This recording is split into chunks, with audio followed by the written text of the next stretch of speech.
بسم الله الرحمن الرحيم يا بنات. النهارده باذن الله هنعمل سبونج على مرحلتين بالمحسن الجل. نقول اول حاجه 65 جرام دقيق. 65 جرام دقيق يعني تقريبا نص كوبايه. بصوا، من الاحسن ان تجيبوا الميزان واستعملوه احسن عشان تضمنوا الحاجه تبقى صح.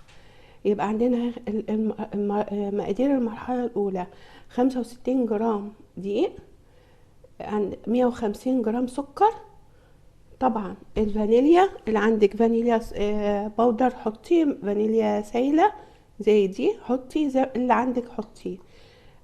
60 جرام ميه تقريبا تلات ارباع ربع كوبايه.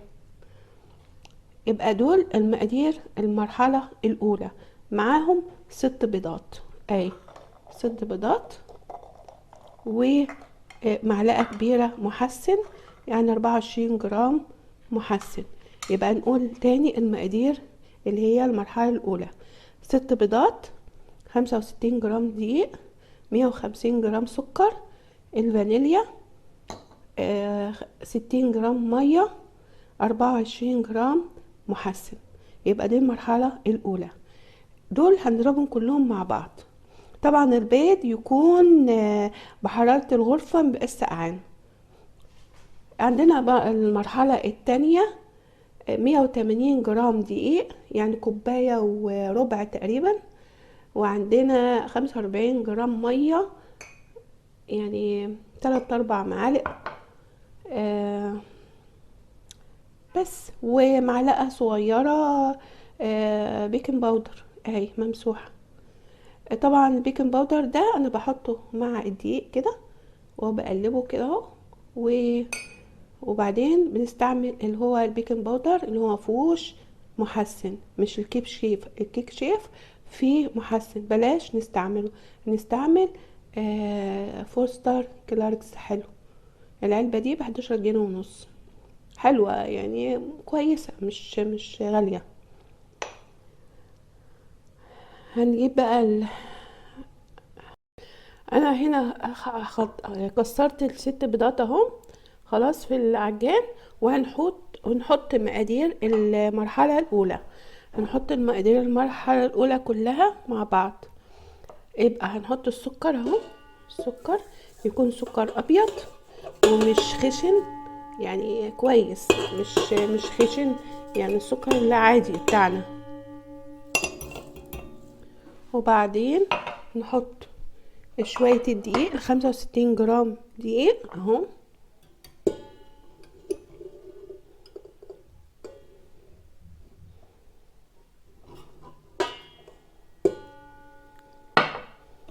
نشيل العجان ده كده، الدقيق اهو نحطه كله. بسم الله الرحمن الرحيم. وبعدين نحط المية نحطها كله مع بعضه، والمحسن كمان. يبقى كده حطينا كله مع بعضه اهو.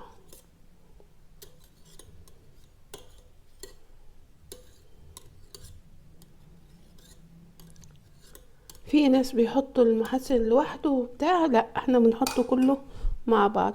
وعايزين الفانيليا برضو نحطها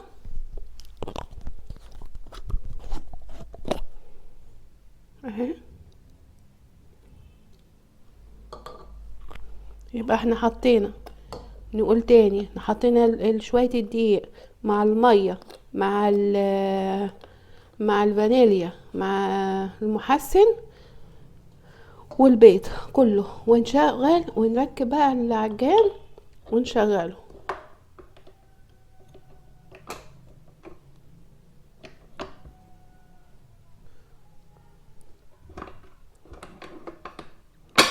ونشغل كده على الواطي وبعدين نعلي.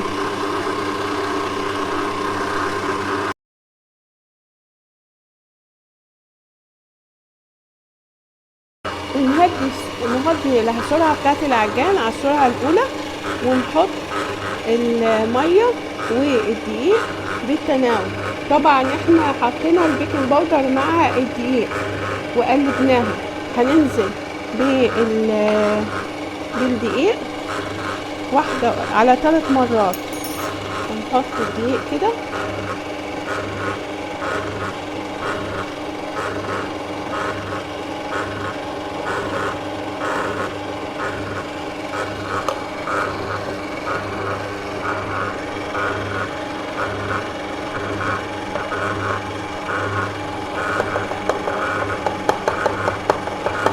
والضرب على السرعة الأولى.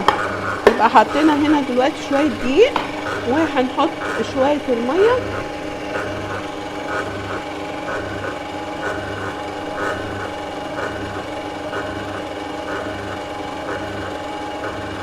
شوية شوية. هنحط الدقيق على 3 مرات والمية برضو شوية شوية.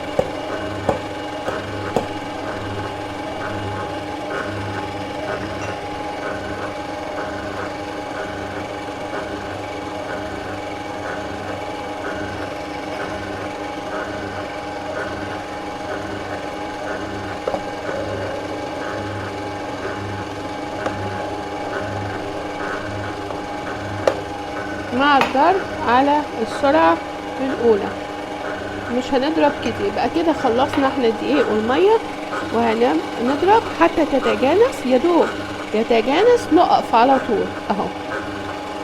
بصوا نوقف بقى عشان ما تهبطش. خلاص وقفنا كده. شوف الخليط ما شاء الله، بسم الله ما شاء الله، ازاي بقى ايه قوي اهو.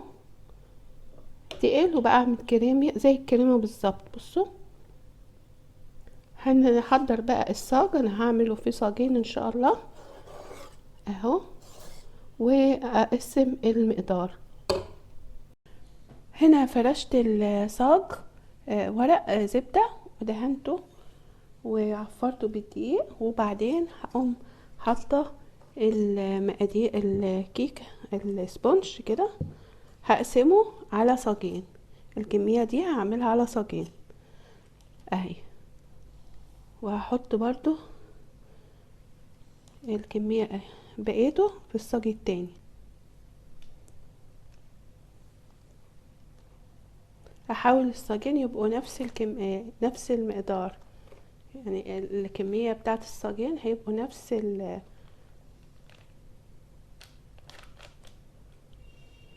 وهنا خلاص انا سويت اهو في الصاج اهو، الصاج ده والصاج ده كده اهو. واسخن والفرن هسخنه على 220 وادخله. هياخد بالظبط 7 دقايق 10 دقايق بس، مش هزود عن كده عشان ما ينشفش. خرج بعد ما خرج من الفرن بقى زي الفل اهو. بصوا مستوي زي الفل بطري. بصوا والصاج التاني اهو برضو الاتنين خرجوا اهو. ان شاء الله نسويهم مع بعض ونشوف التورتايه هنعملها ازاي. طبعا هنا الصاج الست بيضات طلعوا الصاجين دول 30 في 40. هنجيب طبق كده عشان نعمل دايرة، عشان احنا عايزين نعمل تورتايه مدورة. هنفنشها مع بعض ونشوف هتتعمل. هنعمل طبقة واحدة اكبر من دي، والباقي هنعملها بنفس المقاس. طبعا انا عملتها اهو، شلتها اهي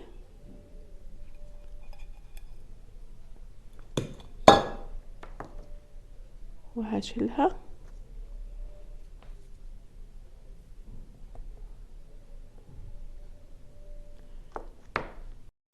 طبعا انا شلتها اهي. شوفوا لونها ايه ابيض ازاي، وقشرت طبعا الوش بتاعها ده اللي هو هي دي. شوفوا لونها ابيض ازاي زي الفل اهي. شيل الوش ده كده اهي.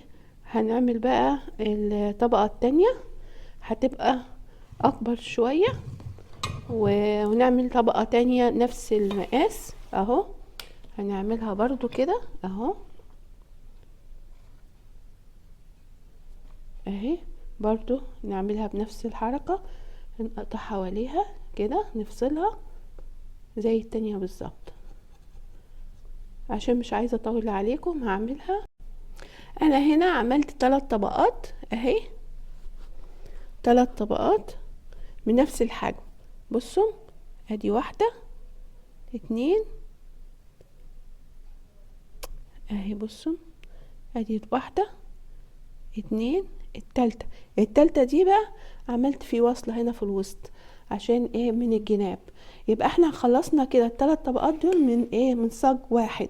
هنيجي بقى في الصاج التاني هنعمل دي، هنعمل ده اكبر شوية من الايه الطبق اللي انا عملته قبل كده،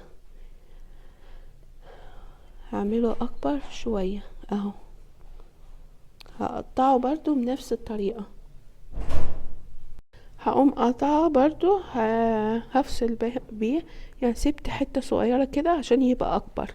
هبقى اقول لكم ليه. هي الطريقة يعني التزيين انا عايزاها دي اكبر شوية.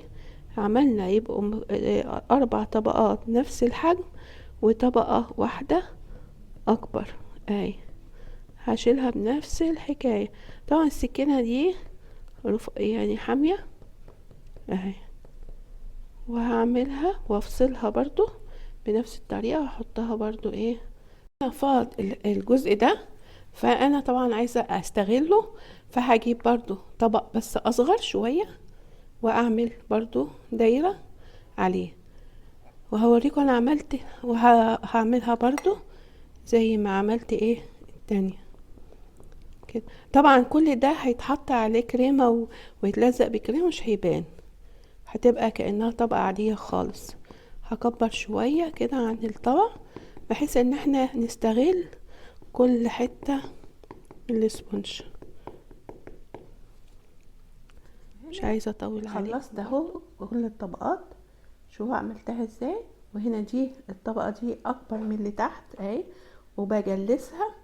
انا ما رضيتش اوريها لكم. شوفوا كام طبقة، 4 طبقات، واللي هي الكبيرة وواحدة صغيرة تاني اهي. بصوا اهي، هجلسها بقى كلها وبعدين هوريها لكم.